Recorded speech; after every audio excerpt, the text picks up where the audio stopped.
Hello friends, இன்றைக்கி நம்ம பரங்கிக்காய் பொரியல் செய்ய போகிறோம். ரொம்ப டேஸ்ட்டாகவும் அண்ட் ஹெல்த்தாகவும் பண்ண போகிறோம். அதை எப்படி பண்ணுறோன்னு பார்க்கலாம் வாங்க.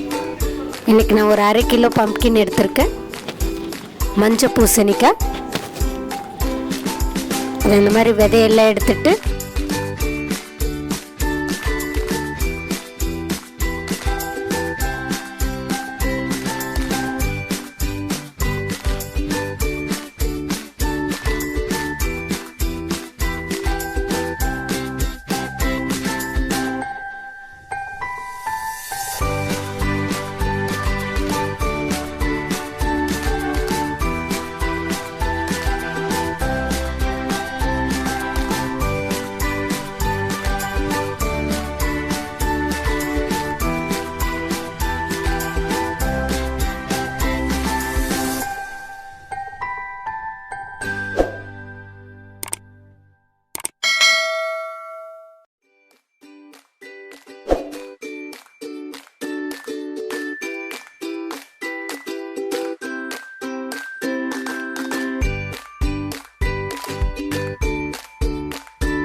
பம்ப்கின் எல்லாத்தையும் ஸ்கொயராக கட் பண்ணி எடுத்துக்கலாம்.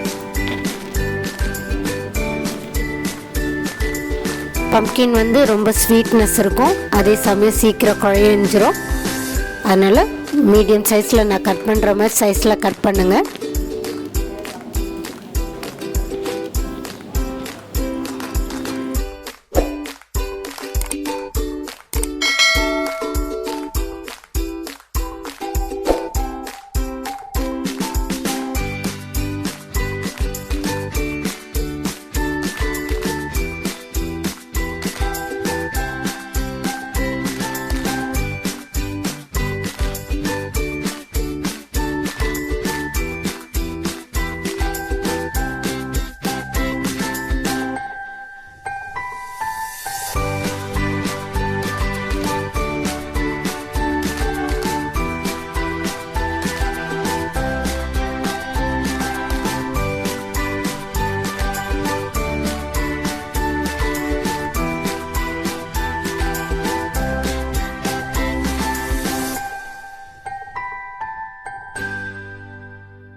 இந்த மாதிரி கட் பண்ணிக்கலாங்க.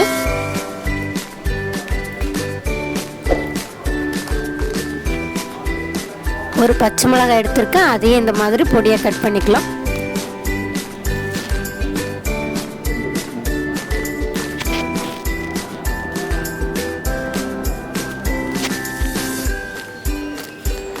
இன்றைக்கி நம்ம செய்ய போகிற பம்ப்கின் வந்து வேர்க்கடலை போட்டு தான் செய்ய போகிறோம். அதுக்கு ஒரு 150 கிராம் வேர்க்கடலை எடுத்து நல்லா வறுத்து எடுத்துக்கலாங்க.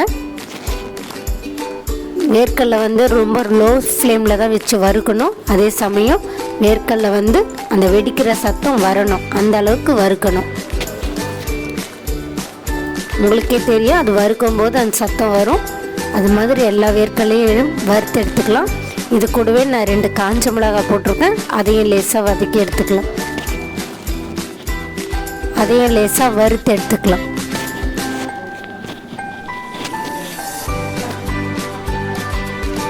பம்ப்கின் செய்கிறதுக்கு ஒரு பாத்திரம் வச்சுக்கலாங்க.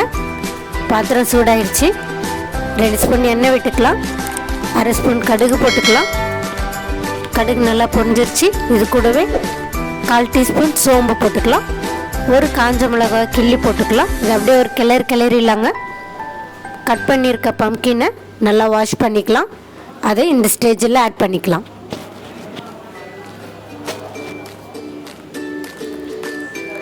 இந்த மாதிரி பம்ப்கின் பொரியல் வந்து எந்த ஒரு சாதத்துக்கும் நல்லா டேஸ்ட்டாக இருக்கும். டிஃப்ரெண்ட்டாக செய்கிறோம், அதனால் சூப்பராக இருக்கும். நான் செய்கிற மாதிரியே நீங்கள் ஃபாலோ பண்ணுங்கள். உங்களுக்கும் இதே மாதிரி டேஸ்டான ஒரு பம்ப்கின் கிடைக்கும். பரங்கிக்காய் பொரியலுக்கு தேவையான உப்பு போட்டுக்கலாம். அதை அப்படியே நல்லா கிளறி விட்டுறலாங்க.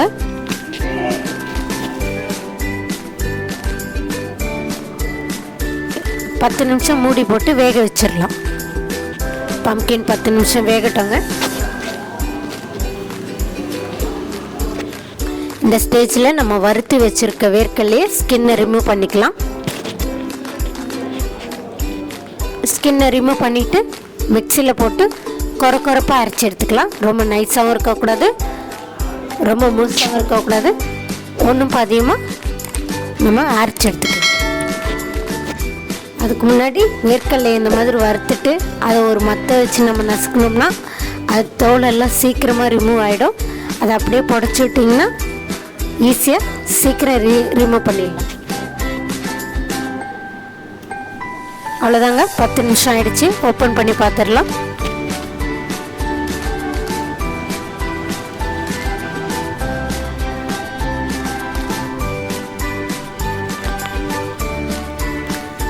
பாதி வெந்துருச்சுங்க. இது அப்படியே ஒரு கிளறிடலாம்.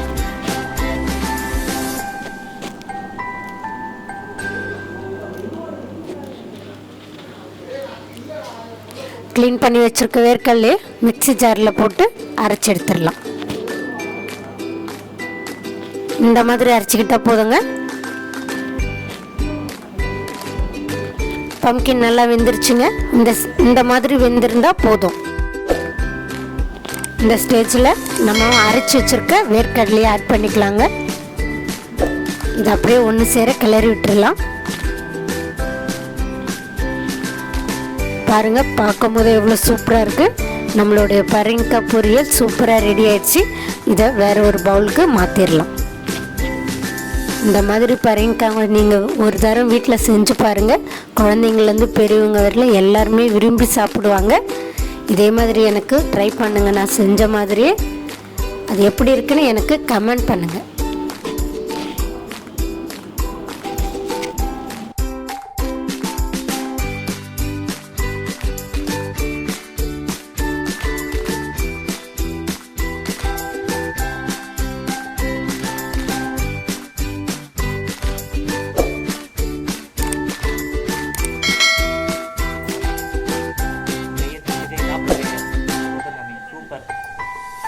super